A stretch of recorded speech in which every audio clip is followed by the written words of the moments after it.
Hi, this is Greg from Traxda, and I wanted to go over a few of the differences between the 2017 Ridgeline and the previous generation. As you can see, we've got a Ridgeline here on the full post hoist, and I've also got the strut out of the previous generation here. On the older style truck, the spindle bolted in to this location, and we had a camber adjustment here. On the new style truck, it isn't like that. It's a strut that fits into a socket. There's no adjustment whatsoever. So what we've come up with to deal with that is a strut cap with 2 degrees of total adjustment. This will work on the left and right side, and it will work on the older versions as well. This particular strut is a 2-inch high lift. We can make them also 1.5 or 1 inch, though you will have to cut the studs on the stock truck. When it's installed, this adjustment here can be done live after everything's assembled and it's on the alignment rack. So you can get it dialed in perfectly to how you want it. The other important thing to remember is that we have to change the sway bar length. Otherwise, the sway bar will hit the control arm and bind, and you won't get the full lift, or even worse, you'll get horrible noises as you drive around. This is the stock length of the Ridgeline sway bar length, and this is a shorter one we put in.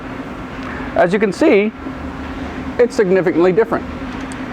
That's an important thing not to forget.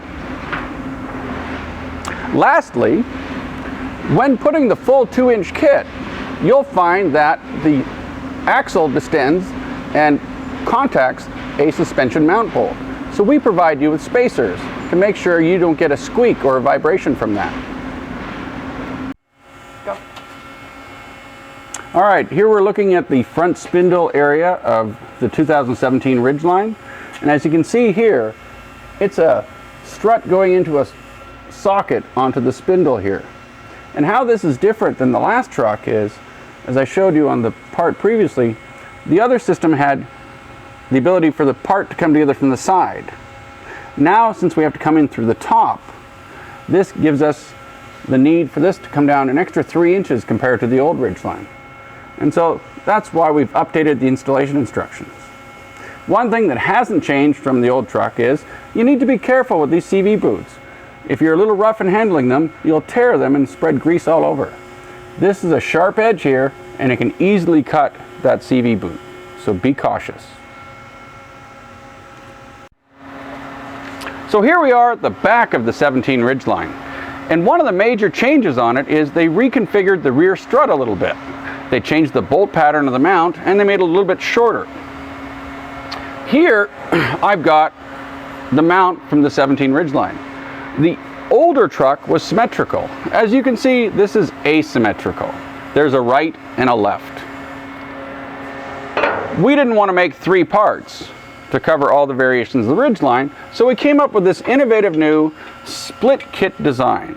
This is designed in 2 parts, and it's designed to be installed on the left side, the right side, or the old style. It fits all of them. The split design means it's much easier to install.